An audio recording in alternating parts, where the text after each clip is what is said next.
come to templates. I started working on this. DocuSign had templates as well, but this one's a little bit more boxed in the way that it handles it. So I said earlier in training that you could actually create your own checklist that would put the documents in that room for you as well. We can do that here. You're going to create a template. And as you can see, I've got resale, purchase, conventional 10-day. So that's how I named it. So it's a purchase, conventional 10-day. So all I had to do is hit add, give it the name. So for this one, it's just to be a purchase, say 10-day inspection. So ownership, it's just personal. The reason that's there is because the office, they have office personnel, they're able to select the office and then they can create a template for you as well. And then description here, we can give a description of exactly what it is. So my verbiage of the name right there, VA purchase 10-day, doesn't make sense. I'm just gonna hit create.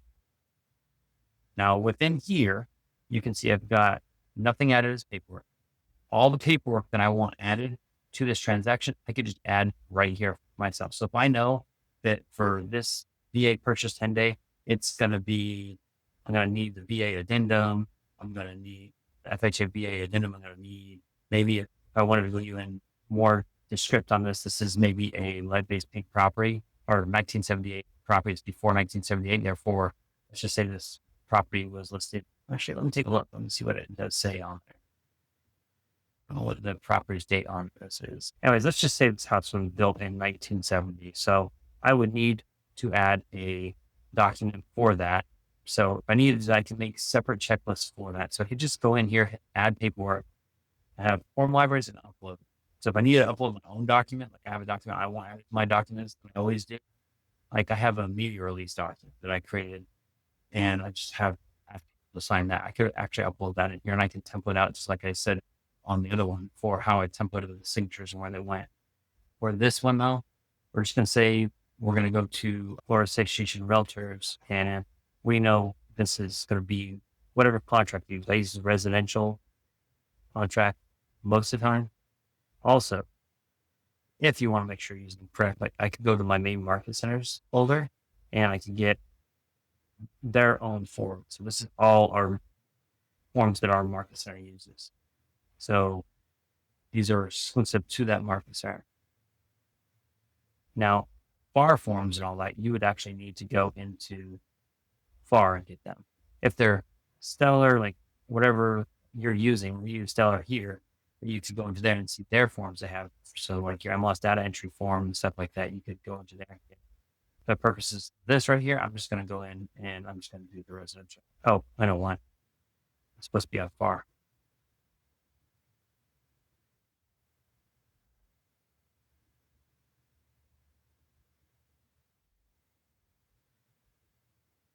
All right, so purchase.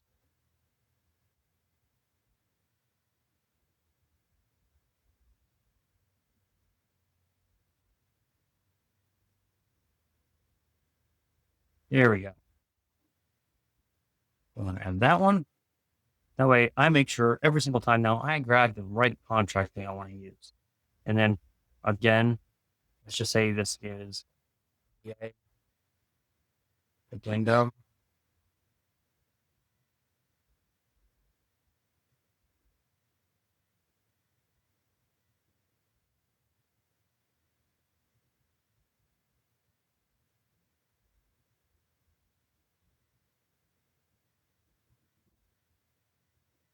All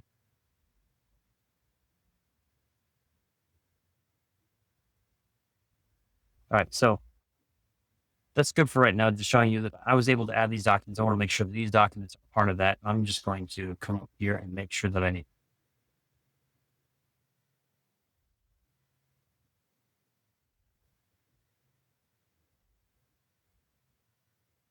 All right, so I know that this template that I created will force these documents into the room so I don't have to go look for them. Parties. You can add specific people to this room. For example, if I needed to have a title company added to this room, I wanted them part of it, or I wanted to make sure that my lender, whatever I needed, had some, I can make sure the transactions parties are automatically added. The to do, this is things I need to do. So I'm going to hit add, and let's just say escrow deposit. I can hit create and add it to. Now, do you have to do this part of it? No, you do not. If you don't want to, you do not have to do this. I'm just showing you this here, and you can set this up. Name this to set escrow deposit due date. I'm going to go to due on a specific date, due relative to a transaction date. So I'm going to do that on after. This is going to be the offer date, set this date. I'm going to change this 3 days. And then I can set a reminder the 1 day before, hit save. Now I've got that escrow deposit due. I can make sections with the multiple things in there. So I didn't need to put all that in there, but I can rename list to free or call it offer accepted, then escrow deposit due. I'm going to add another to do.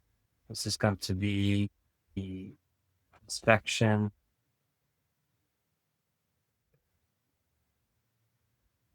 So I'm going to do in here transaction date after, I don't know, 10, because I said it was a 10-day one, offer acceptance date. And then again, a reminder 1 day before, and hit save. So now I've got 2 to-do items in here so that we get notified that this is due. Okay. So you can make this list in here, or like you may already have it in command. You're doing it there. Just like parties, you can add parties in here. You just search for their contact in there. If not, you can create a new contact and put their information in here. That way they're always added to whatever transaction you're doing that's like this one. So if it's a VA purchase 10-day and you need a specific person doing it, or maybe you're doing a foreclosure and you work with a certain banks to make sure that bank's information's in there. So it's always added. All right. So in the paperwork, without parties and to do. So let me go back now that I've created this template and show you how to actually do that. So go to transactions. Here's Mickey Mouse's house that he's trying to buy. Let's say I wanted to do this offer like that. If I go to the top right-hand corner right here, you can see his 3 dots. When I click on them, I can hit apply template. So I'm just going to apply template, and I'm going to choose from my list the one I just did, which is this one. And you can see it's going to push this paperwork into there, and it's going to add these to-do lists. If I don't want any of this added in here, I can uncheck it and make sure it doesn't go in there. And then I can apply, and you can see all those documents that I was just talking about. They're now added into that row. Oh, this was helpful for you. Once you are got offer accepted, you can hit offer accepted, and then you can see that you're under contract. Now, when I come back out of this transaction, in my other contract, you can see under contract, searching, pairing, so you know where you're at in all these. You can even come up here and go to all listing purchase. You can also go to filters, and you can choose based on what kind. And you can also export transactions to CSV if you need to. One thing I didn't show you at all, if you don't like the card view, you can go to the table view and see everything in tables. I kind of like seeing pictures, so I'll leave it that way. But if there's any questions you'd like to learn about any of this stuff, please feel free to reach out to me, and I will be happy to create a video on anything. Hope you enjoyed this training video.